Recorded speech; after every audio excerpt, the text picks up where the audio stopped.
सजदा सहूगी मसाइल।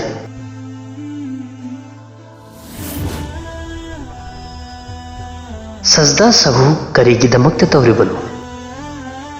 नमाज की मनुंगदा शैतानना मोंग मोंगदा वसवसासिंग अमदी अतोप्पा वखल कया अमा थाजिंदुना नमाज अदुबु कयहन्नबा होतनै अमसुंग करीगुंबा मतमदा वखल लैरुदबा मरमदगी मियोइबसिंगना असोइबा कया अमा तौबसु यावै। हाइरिबा नमाज मनुंगदा यावखिबा असोइबसिंग अमदी शैतानगी अदुगुमलबा होतनबा अदुबु माइथीहन्नबगिदमक्ता शरीयता सजा सहू तौनबगिदमक्ता हुकुम तौबीरी।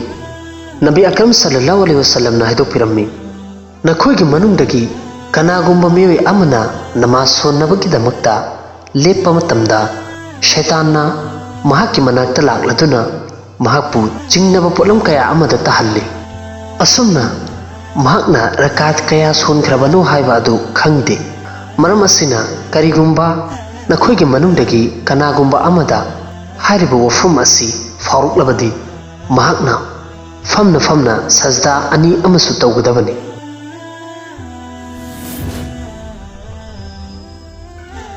सजदा सहू वाजिब ओइबगी मरमसिंग। नमाजदा सजदा सहू वाजिब ओइनबगिदमक्ता मरम मंगा लई।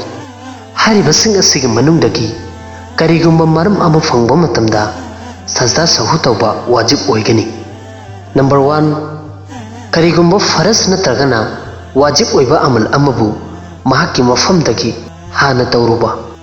खुदम ओइना तिरा सोंद्रिंगी की ममांगदा रुकू तौरुबा नत्रगना सूरा फातिहा की ममांगदा सूरा हाना सोलुबा। नंबर 2 करीगुंबा फरज नत्रगना वाजिब ओइबा अमल अमबु महाक्की असेंगबा मफम अदुदगी थिंगथानबा। खुदम ओइना अहौबा रकाअतदा सजदा अमा काउख्रबा अमसुंग अनिसुबा रकाअतदा निंसिंगलकपदा सजदा अहुम तौरुबा नत्रगना सूरा फातिहा सूरा सोलबा मतुंगदि सोलुबा। नंबर 3 करीगुंबा फरज नत्रगना वाजिब अमा हंजिन हंजिन पांथोकुबा। खुदम ओइना रुकू अनिरक हन्न तौरुबा नत्रगना रकाअत अमदा सजदा अहुम तौरुबा। नंबर 4 करीगुंबा वाजिब की सिफत अमबु ओंथोकलुबा। खुदम ओइना कन्ना सोनगदबा नमाजदा इमामना तपना किरात सोलुबा नत्रगना तपना सोनगदबा नमाजदा इमामना किरात लाउना सोलुबा।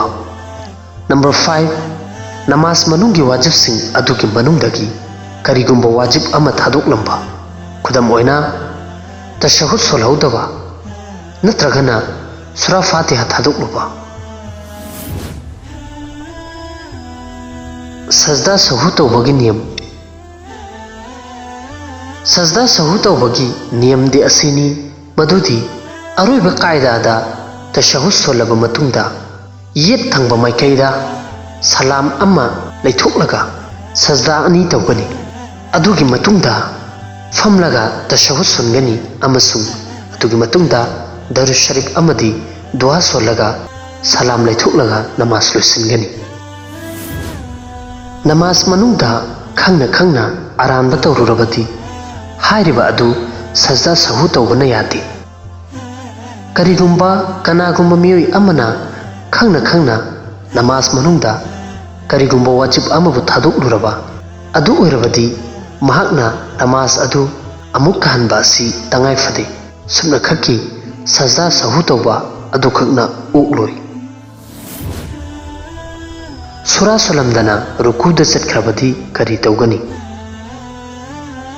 करीगुंबा कनागुंबा मियोइ अमना सूरा फातिहा सोलबा मतुंगदा सूरा सोलमदना रुकूदा चटख्रबा अदुगी मतुंगदा महाक्ना रुकू तौरिङैदा नत्रगना रुकूदगी हौगलकपगा हाइरिबा अदु निंसिंगलकलबा अदु ओइरबदी महाक्की मथक्ता अहानबदा सूरा सुनबा अदुगी मतुंगदा अमुक हन्ना रुकू तौबा असि लाजिमनी अमसुंग अरोइबदा सजदा सहू तौगदबनी।